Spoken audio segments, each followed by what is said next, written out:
Hello, everybody. Welcome to session 2, recorded materials for the Mentor Support Program. And this one is called What is Mentoring? Surprise, surprise. So I hope that is fairly self-evident.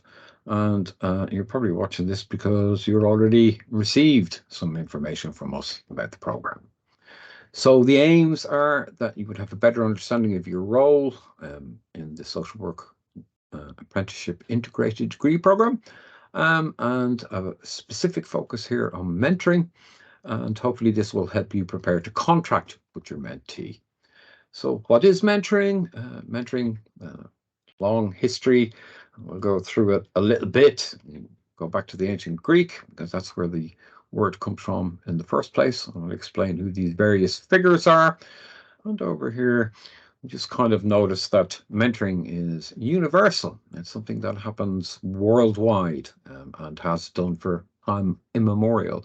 And here we have the Sankofa bird, which is about the gaining of knowledge and wisdom and understanding, and encapsulates the idea that it is no shame to go back in time, to get ideas from the past to inform how we might live in the current moment. So, mentoring, as I said, from the Greek, Ulysses, as in Homer's Odyssey, goes off on his travels around the world, leaving everybody behind him to go off and have his adventures. And he leaves his son Telemachus, who in actual fact was also an apprentice in some other stories, in the less than capable hands of Mentor. So it turns out the first mentor, in the Western tradition at least, wasn't very good at it. And he needed to be rescued by Diana, the goddess of wisdom. And indeed, that's probably not an uncommon phenomenon. We'll fast forward a couple of thousand years. We get into medieval guilds and apprenticeships. This idea that somebody, usually a very young person, kind of sits at the feet of the master. Gendered language is advisable because that's the way the world was, very much in those days, and gains skills, knowledge over time, and probably passes through various stages in that progression and development. It kind of updates itself a little bit in the Industrial Revolution, but is almost entirely arbitrary. But it becomes more formalized in the modern era. Certainly in the United States from the late 70s, and certainly in the UK from the 1980s. David Clutterbuck, who is still with us, and you can find some interesting videos and other materials from him online if you so kind of thought it was something you wanted to follow up. But he wrote a very well-known book, kind of key text in the development of mentoring, called Everybody Needs a Mentor. So what is it?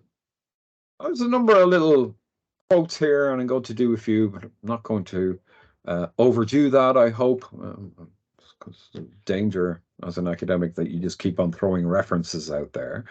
But Colley, I'm starting off with a kind of a slightly critical take on it. He goes, are we then just get dominant groups, the kind of powers that be, to reproduce those kind of power imbalances and maintaining their own position of power, and indeed are subordinate groupings involved in that by reproducing their own oppression? You kind of think, okay, that's an interesting idea, but let's not do that in mentoring and social work. Let's try to do something different.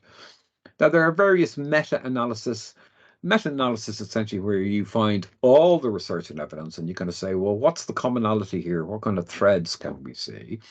And as you'll see, I think from some of the other slides, it generally is a one-to-one relationship. The mentor is both in the same profession and is more experienced. It's kind of self-evident, really. That it tends to be an extended relationship. Our mentors, we've had quite a few mentors who have stayed with their apprentices from the first day on their course until their qualification. That isn't always possible. You can't always do that. But I do know that apprentices tend to value and highly value longevity in those relationships. It is about the growth and development of the individual, not just about performance management. Sometimes we find ourselves kind of getting a little bit too much into performance management in on-the-job learning, when in actual fact we're talking about working with learners. Let's kind of treat them as such. They are going to make mistakes, like didn't you, when you were training? Another day's conversation. It's generally a confidential and protected relationship, and indeed, you have to try to protect the time for that relationship. Quite a challenge. And we know the usual limits of confidentiality. So you can see here kind of a little summary. It's about the growth of a person, both professionally and personally. You know yourself when you train as a social worker, it kind of changes you. Do you know what I mean? It changes how you see yourself, how you see other people, and certainly what you might post online, for example. So it's not just telling the person what to do, fill this form, tick that box. That's not really going to help a person perform better as a social worker or form their professional identity. It usually is expert novice, surprise, surprise. There are other versions of those teams like peer-to-peer mentoring, but we're really talking about expert novice relationships in the way the program is set up. And there is consistently that personal and broader commitment to that other person. So you kind of have to, like all relationships, you have to kind of work on that. And later on in this little presentation, we'll talk about how you might do that. So you also kind of think you have to distinguish it between things like supervision, consultation, coaching, management, etc. All of these kind of things are familiar to us, but we might not always be too clear about what the differentiation is.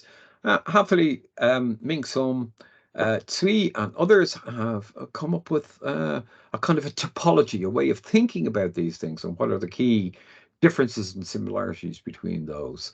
So that might be a little bit too much detail for you, but it is, as I say, a kind of a unique endeavor. So even though it does have elements of practice education in it, apprenticeship programs always require a mentor. And mentors, of course, are kind of established, some places better than others, as a kind of a facet of social work education. It tends to be most common in youth work, youth justice services, but some employers definitely have their own specific programs. I'm using the example of Achieving for Children here, but there are other places that do this too. It's quite common in education. You can try out a couple of these links here if you like. The last little one is kind of an evidence review, much more up to date. And it's a kind of relatively short document, comes from Northern Ireland, and it was a review of the evidence, and quite easy for me. It's easily available, it's free, so I'll probably attach it as a PDF to this particular presentation. What will we do to support you? Well, as much as possible, but what we encourage more than anything else is dialogue and discussion. That's how we all learn. So we'll send you details of the program, maybe how you can access materials, might send you an article every so often, some information about mentoring. This is part of it. I hope it is straightforward as I have described it here, but you can make your own judgment about that. We will send you apprentice timetable, assignment schedules, templates for all documents are readily available. My guess is you're probably better off asking the apprentice to bring those to you rather than the other way around, or me sending them to you. That way, you'll be pretty much guaranteed you will get the most up-to-date documents, and also it kind of reinforces the notion that apprentices are ultimately responsible for their own learning and the management of that learning. There will be regular online sessions. We'll have drop-in sessions. You can ask whatever you like in those. They're kind of good learning for us as well, because you get a chance to raise concerns that you might have and that we might miss. There will be recorded materials. Here we go. It's recorded material. And there'll be a number of these sessions, open access, basically so you can go and look at that stuff anytime that you want. So just to reiterate, there's an expectation of learning and developing the program together. So we'd like to hear from you. There's my contact details. Email me, call me, Teams me, whatever might work best for you. And what does a mentor actually do? Pretty good question, I reckon. So you can read this. So, and it is about developmental, about being on side with the person. So we're kind of thinking about what's the general sort of ethos or approach that a mentor might have. And we'll get into the detail a little bit in this session, but in much more detail in future sessions. The mentoring relationships, you know, it is kind of directional because we know the end point really of the mentoring relationship is to succeed in, first of all, the on-the-job learning modules, which carry academic credits and demonstrate capability on the part of the apprentice, and eventually to a degree. So that's where we're kind of heading. We need to see relationships where, on occasion, I can't really think of too many examples in our current program, but it may be the case that a mentor can see their mentee or apprentice as a threat on occasion because it kind of asks them to justify their professionalism, and that can be kind of difficult at times. But also, the apprentice needs to be in a position to be able to hear constructive criticism and observations about their practice. Again, not always the easiest thing in the world, but if you kind of pay attention to the relationship building aspect, that generally tends to work better. So these are the key relationships. They all interact. Obviously, the apprentices there doing the direct work, bringing that into the university and bring some of the university learning out into the workplace. And most of our assignments are linked directly to the workplace. We're not really asking them to do theoretical essays. We're asking them to do the theory about their own area of practice, for example. But we try to mix up the assessments in quite a bit. The sub-regional assessor is ultimately responsible for the final assessment at the end of each year about the apprentice's competence as a practitioner out in the workplace. Now, they don't do that by themselves. They will be doing direct observations, and they should have a pretty active communication or line of communication with the apprentice and the mentor, and that generally is how it works. The sub-regional assessor is also a university tutor. So as far as the university is concerned, they have a pastoral role, a role in caring for the apprentice. But so does the mentor. You know, we all have a duty of care to that person, and their learning is not just about facts and figures and stats. You know, we have to kind of say, you okay? You know. People with lived experience contribute directly to the program in many different ways, contribute to curriculum, quality assurance, etc., and directly to the teaching. That's a lot of that is done by our people with lived experience group at the university. They're very active and very well established, have been around for a long time, but also people with lived experience within the workplace are also going to be contributing by feeding back on the apprentice's performance, and so on. The line manager, of course, is a critical person. Now, you may be a line manager and a mentor, or the two roles may be done by different people. But the line manager will still be responsible for ensuring learning opportunities are available, and of course, for managing the casework or caseload that an apprentice has. They're an apprentice 4 days a week in the workplace, 1 day a week in the learning place. In the university, as it were. So they need to have, and it varies at different times across the course, but we'll not get into that level of detail now. They need time to learn. So, you know, maximum, absolute maximum in the first year should be 80% of caseload. And I would suggest trying to bring that down a little bit if you can, please. I know there's pressure on work. I suppose, really, our kind of learning over the program in general is apprenticeship program is a way of employers growing their own apprenticeships working with the university. And the best way to grow your own is to look after your own, to nurture them. And we see that happen in the main. That's generally what happens. And that means they're much more likely to stay with you. And is not retention one of the major issues in social work? Anyway, thoughts for another day. So we're doing qualification mentoring in one way. And so how do we build a portfolio? Because that's what they're going to do. That's what they're assessed on. So the first thing that you would do is you would contract the work. And we'll come back to that in the mentoring agreement in the next session. And in fact, there's 2 sessions about that. One is about building the relationship, and one is about the actual tasks that you do. Too much detail really for one presentation, so we'll come back to it. So initially, get to know the other person. Spend a bit of time, invest in your working relationship, and that will pay dividends for both of you in the long term. Plan the sessions in advance if you can. We're very busy people, so is the apprentice. There's lots of demands in your time. So try to map it out over the year as much as you possibly can.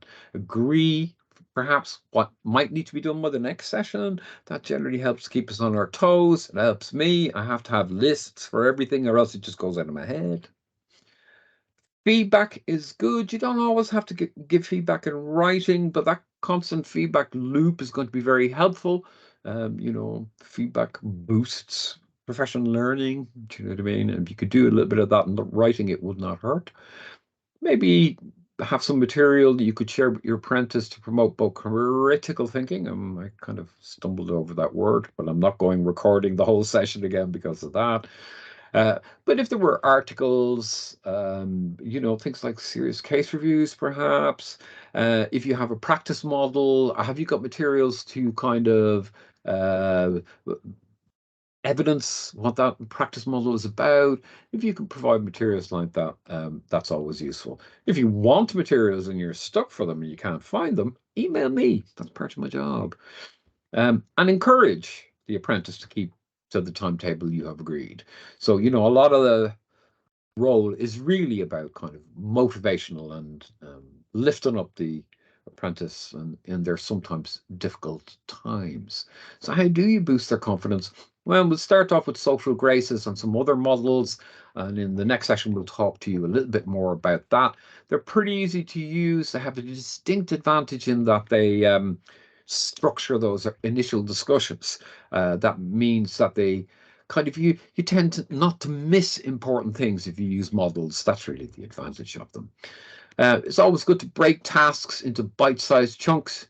We can climb the mountain if we just see the first step. There's some old cliches about that, but nonetheless, those cliches are true. Follow up, keep in touch. Some people, of course, are lastminute.com. Am I lastminute.com? Don't write off the people whose working style is a little bit different from your own, but maybe do explore to them about how the working styles differ and how they function best. Just a little bit of the impact of learning, of mentoring on learning and development. There's a little link there. Sorry, went ahead, but that's a little thing from Social Work England. It's kind of nice little link. Cut and paste that into a browser. It's pretty non-threatening.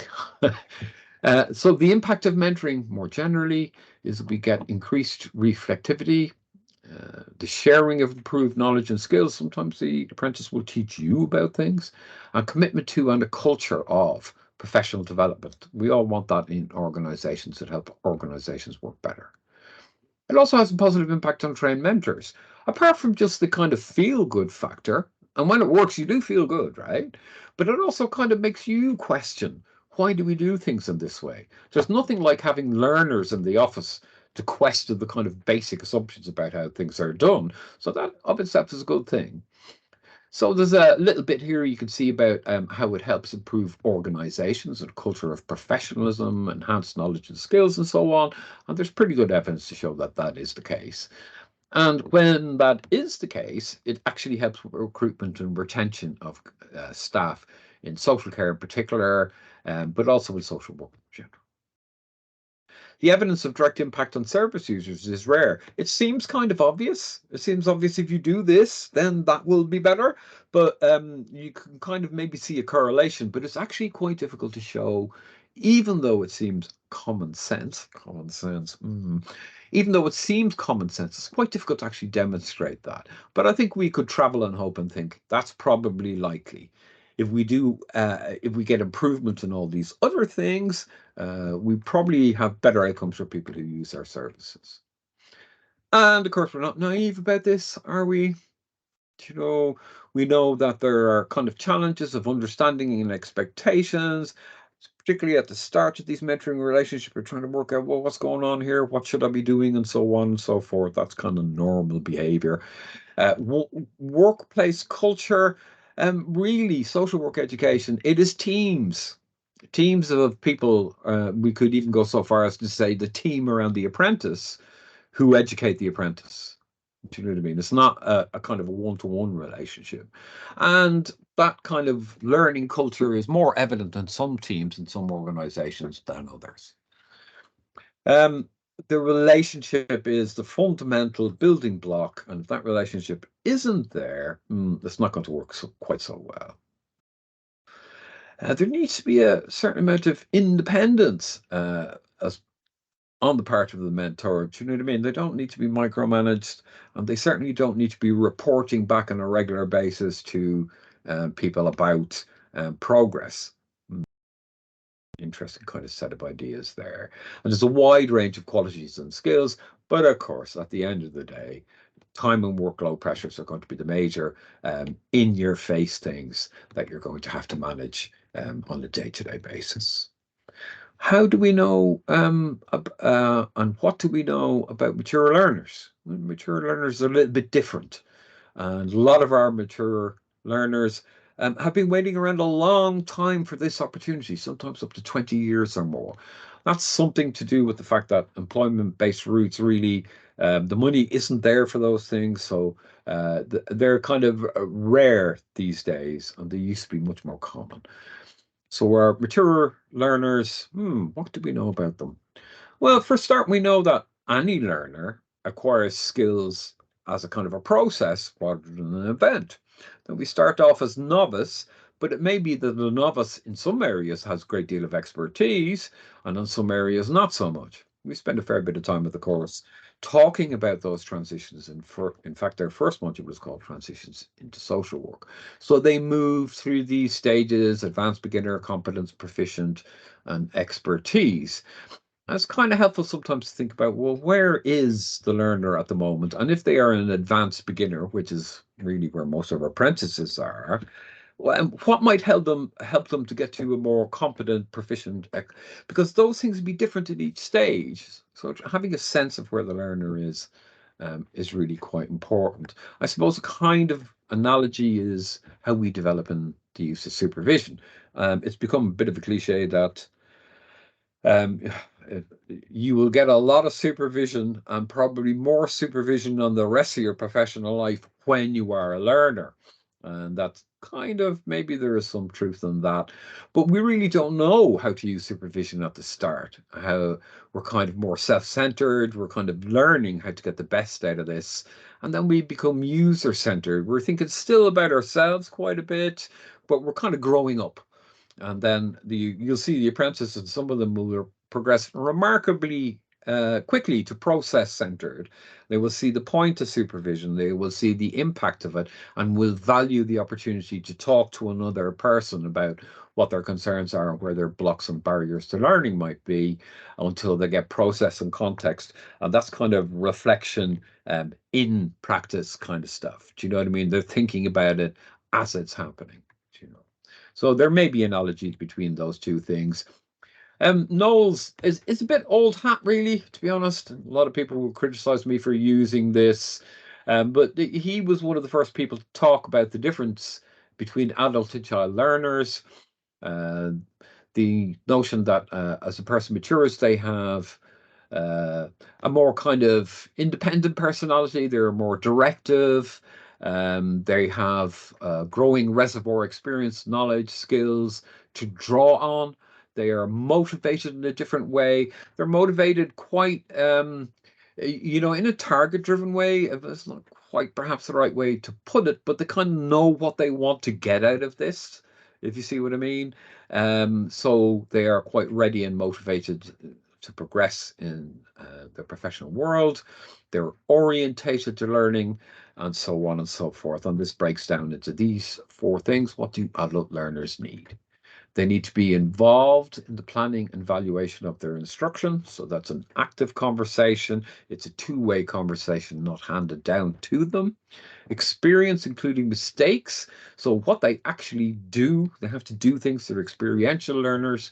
Provide the basis for learning activity. Our course is all built around that. Nobody, of course, sets up mistakes, errors as learning opportunities. They naturally occur. We all know that from our own training. I'd hazard a guess. I think I'm on pretty safe ground there. I'm not going to share with you some of the mistakes I made, but you kind of go, oh my God, did I really do that? But nonetheless, it's experiential learning. They are interested in learning subjects that have immediate relevance and impact to their job and or personal life. And the job and our personal life, the barriers are quite porous between those two things. So, for example, we do sessions on self-care and professional resilience. Those things are very relevant for the learners, for them as learners and how they manage the university, how they manage the workplace, but they are also taking those skills into their own lives. And because they are adult learners, they face many different challenges on their learning journey. And as I say, just to reiterate the point, the kind of personal and the professional are not entirely separable. We do try to keep them as separate as possible, but it doesn't really quite work that way, does it? And quite critically, it's problem centered rather than content orientated, which means we do give them a lot of practice theory, search models, practice approaches, all those kind of things. All of those are very useful. They come across new things that they're not available in their own service, but in other services they do this, that, and the other. So they kind of learn a lot from just talking to each other. Never mind what's happening in class. But it needs to be focused on the kind of dilemmas that they experience in practice, particularly those new experiences that are normally the preserve of qualified social workers, but they have to start getting experience of these things before they reach the end of the degree and make that progression into the ASYE. So that's kind of a general overview, really. And just recap, I talked about mentoring, uh, what it's about, what your approach might look like, the importance of the relationships, and then into some more of the pragmatic things about how do you build a portfolio, what resources are around, and finally, who are adult learners? What differentiates them from other learners, from perhaps children and so on and so forth? And a lot of that is essentially around experiential learning. I can hear some noise out in the door. And at this point, I shall stop recording, and I hope you don't mind the background noise that you may be able to hear. I look forward to seeing you in the next session. Take care.